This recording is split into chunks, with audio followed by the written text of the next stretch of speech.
Bonsoir Charlotte. Alors on est ravis effectivement de vous avoir avec nous ce soir pour justement avoir une vision un peu plus globale sur les enjeux du mécénat aujourd'hui en France. Et peut-être pour commencer, ce serait bien que vous nous disiez un petit peu le cœur de l'activité de l'Amicale. Oui, bien sûr. Alors, Admicale, c'est une association qui a pour objectif de développer le mécénat en France, principalement sur le domaine des entreprises, donc développer le mécénat d'entreprises et des entrepreneurs, c'est-à-dire le mécénat qui est mené à titre privé par les entrepreneurs. Donc d'aller convaincre des entreprises que c'est intéressant pour elles de faire du mécénat, justement pour toutes les raisons qu'on vient d'évoquer ce soir, parce que ça les ouvre, parce que c'est vraiment un moyen d'entrer en relation avec leur environnement un peu différent du business. Et puis, donc développer le mécénat, ça veut dire aussi développer un cadre pour ce mécénat, c'est-à-dire un cadre juridique d'abord, puisque un des grands combats d'Admicale, ça a été d'abord qu'il y ait une loi qui encourage le mécénat en France. Maintenant, le combat, c'est de la garder, que ce soit toujours encouragé. Avoir un environnement propice au mécénat, ça veut dire aussi beaucoup discuter avec les médias, pour que ce soit un domaine qui soit bien compris, qu'on voit à quel point il y a des initiatives formidables et c'est pas juste une entreprise qui cherche à avoir plus de clients, quoi. Parce qu'il y a beaucoup d'a priori quand même sur le mécénat. Parce que finalement c'est assez anglo-saxon finalement le mécénat. Oui, exactement. Alors on appelle ça le charity, vraiment. Oui, et en France, on a une vision un peu différente, je trouve, du mécénat, parce qu'en anglais, en fait, il n'y a pas vraiment de mécénat comme on trouve en France, c'est-à-dire qu'on est vraiment sur du sponsoring. C'est-à-dire, il y a une entreprise qui va soutenir quelque chose dans le domaine de la culture ou autre, mais l'objectif, c'est vraiment d'avoir une contrepartie publicitaire à la hauteur de ce qu'elle a donné. En France, on est plus sur... alors certes, bien sûr, il y a des enjeux de communication. L'entreprise... elle mène un mécénat qui est en cohérence avec ses valeurs, elle cherche à exprimer ce qu'elle est, mais la contrepartie, elle est disproportionnée par rapport à la somme qui est investie, et on est plus sur des enjeux internes, justement. Je pense qu'aujourd'hui, on a beaucoup évoqué la place des collaborateurs, le fait que c'est important, et c'est quelque chose de très franco-français. Donc on peut être quand même assez fier du mécénat français, puisque il est très tourné vers l'humain, donc c'est une chance. Et donc l'implication des collaborateurs est vraiment centrale, cruciale dans cette démarche ? C'est une démarche qui se développe de plus en plus depuis quelques années. C'est vrai que le mécénat, c'est quelque chose de très jeune en France. Alors très jeune. De façon structurée, c'est-à-dire en France évidemment on a une tradition de générosité et particulièrement dans le Nord évidemment, mais le mécénat de façon structurée avec des fondations, avec des prix, etc., c'est quelque chose qui est donc très jeune, et un des enjeux actuels dans le domaine du mécénat effectivement c'est d'impliquer les collaborateurs. Pourquoi impliquer les collaborateurs? Déjà, quand on parle de mécénat d'entreprise, une entreprise, c'est quoi? Certes, c'est des chiffres, des services, mais c'est surtout des gens, quand même. Donc, quand une entreprise fait du mécénat, ça paraît quand même assez logique que ce soit toute l'entreprise qui soit partie prenante, et donc toutes les personnes qui la constituent. Ensuite, pourquoi impliquer les collaborateurs? C'est aussi pour rendre le mécénat plus efficace, encore plus utile. Parce que, évidemment, les personnes qui vont faire le lien, par exemple pour la Fondation Noroto, qui vont faire le lien avec les associations, elles vont donner un coup de pouce supplémentaire. Souvent, ça peut être pas grand-chose, mais ça peut être leur donner un petit conseil, ça peut être leur donner même un petit peu de temps, faire du bénévolat. Donc vraiment, c'est une force supplémentaire, ça décuple la puissance du mécénat, si je puis dire. Et puis la dernière chose, je pense qui est vraiment très importante, c'est que le mécénat, ça rend heureux. Et que c'est quelque chose de très important, ça.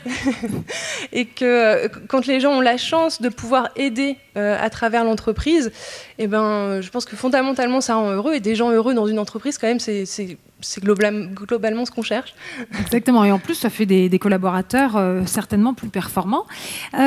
Parfois, on peut avoir une vision un peu condescendante sur le mécénat, genre c'est de la charité, etc.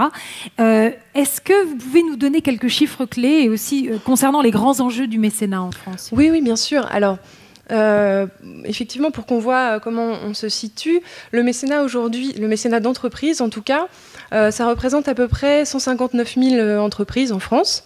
Ça fait à peu près donc 12% des entreprises de plus de 1 salarié, donc sur toutes les entreprises. Ce qui est énorme en fait. Donc 12%, ça peut paraître peu, mais 159 000 entreprises qui font du mécénat, c'est quand même énorme, y compris des petites. Alors sur les idées reçues sur le mécénat, par exemple, on pourrait croire que c'est que des grandes entreprises, mais pas du tout. Il y a 79% des entreprises mécènes qui sont des TPE, 19% qui sont des PME, donc on est vraiment sur... Bon, ça reflète aussi ce que sont les entreprises en France, mais si, y compris des petites entreprises se mettent à faire du mécénat, je pense que c'est pas pour rien. C'est parce que c'est utile, c'est parce que ça fait du bien à l'entreprise aussi de se frotter à autre chose, à un autre univers, et vraiment l'entreprise, elle sort enrichie de ces relations de mécénat, alors enrichie bien sûr pas au sens pécuniaire, mais vraiment enrichie humainement. Et c'est vraiment une des grandes richesses du mécénat. Alors, sur les domaines aussi investis par les mécènes, il y a quelques années, au début du mécénat, on était beaucoup sur la culture, évidemment. C'était la tradition de mécénat culturel. C'est vrai, quand on pense mécène, on pense aux gens riches qui, finalement, sont des mécènes d'artistes, qui ont des beaux tableaux chez eux, alors que là, on est sur alors ça existe toujours, bien sûr, et heureusement d'ailleurs. Mais c'est beaucoup plus varié que ça, quoi. Mais c'est beaucoup plus varié. Donc, au début du mécénat d'entreprise, on était aussi sur du mécénat artistique. Maintenant, le mécénat, c'est vraiment diversifié dans tous les domaines de l'intérêt général. Alors, la culture reste présente, mais le social, par exemple, ça représente pratiquement la moitié du budget du mécénat en France. Alors, d'ailleurs, je ne vous l'ai pas dit, le budget du mécénat en France, c'est environ 3 milliards d'euros. C'est pas négligeable. Donc, c'est pas négligeable du tout, du tout. Voilà. Alors ça a tendance à se professionnaliser aussi, le mécénat. Oui, exactement. Je pense que cette soirée en est vraiment la très bonne illustration. Alors se professionnaliser, ça ne veut pas juste dire faire des jolies soirées, ça veut dire avoir des critères précis quand on sélectionne les associations. Ça veut dire avoir une stratégie, c'est-à-dire se poser des questions sur qu'est-ce qui serait le plus pertinent pour nos retos de soutenir, parce qu'on peut faire tellement de choses. Encore faut-il choisir quel sera son combat, sa cause. Ça veut dire savoir articuler, comme la Fondation PSA, le mécénat, la RSE ou le développement durable. Ça veut dire savoir communiquer sur son mécénat, ce qui est pas forcément facile d'ailleurs, moi qui suis donc plutôt une spécialiste de la communication. La communication sur le mécénat, c'est assez délicat parce que ça peut justement ne pas être très bien compris, donc ça nécessite beaucoup de pédagogie. Voilà, donc une professionnalisation, oui, parce qu'il y a des gens qui travaillent dans les fondations d'entreprise, donc c'est un métier auquel on peut se former, notamment à Admical d'ailleurs. Voilà, un petit moment autopromo. Le message est passé. Voilà. Donc, il y a un autre enjeu qui est très très important, évidemment, c'est l'évaluation de l'impact. Oui. Alors, évaluer l'impact du mécénat. Alors, ça fait peur comme ça, mais tout simplement, une entreprise, elle est professionnelle dans tout ce qu'elle fait, et globalement, la générosité, c'est pas non plus un endroit où on fait n'importe quoi. Donc, évaluer, ça peut faire peur parce que évaluation, on pense tout de suite à des notes, etc. C'est pas ça, c'est plutôt essayer de mesurer l'impact de ce qu'on fait. Pourquoi ? Pas pour se donner une note, mais pour essayer de faire mieux, puisque on a un budget qui va peut-être augmenter l'année prochaine, mais peut-être pas. Essayer de faire encore mieux et plus avec ce budget, essayer d'être le plus utile possible aux associations.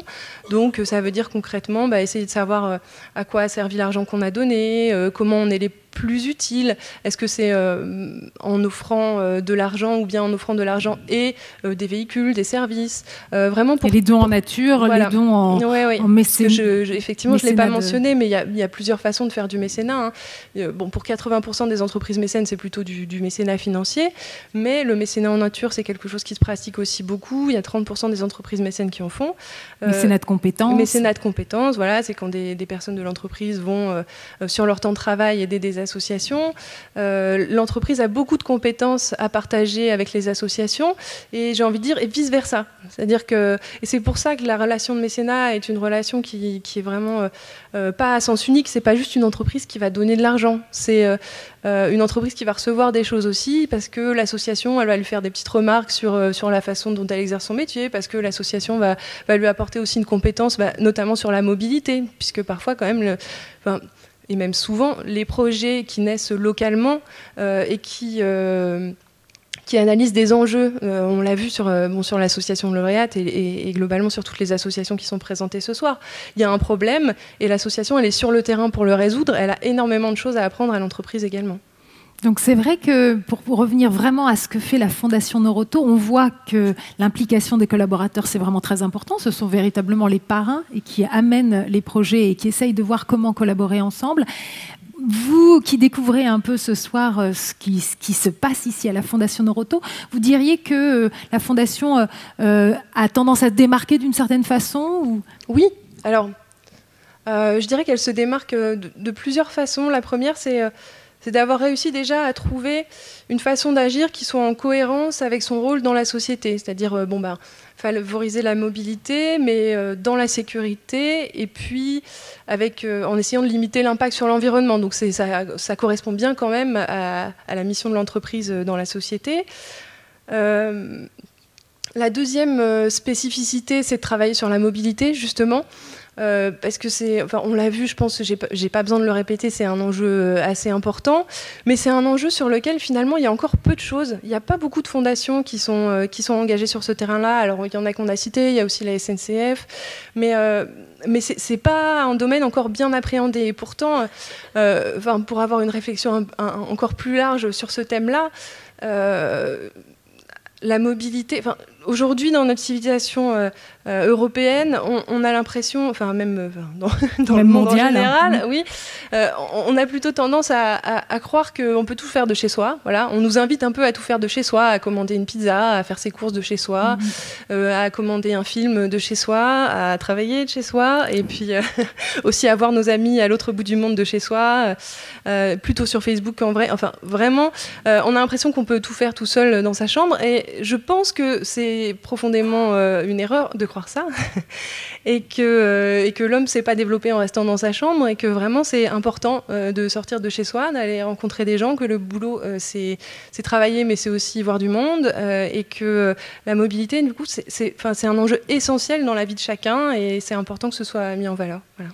Merci beaucoup, Charlotte. Merci à vous de m'avoir invité. On peut applaudir Charlotte de Cocker. Merci.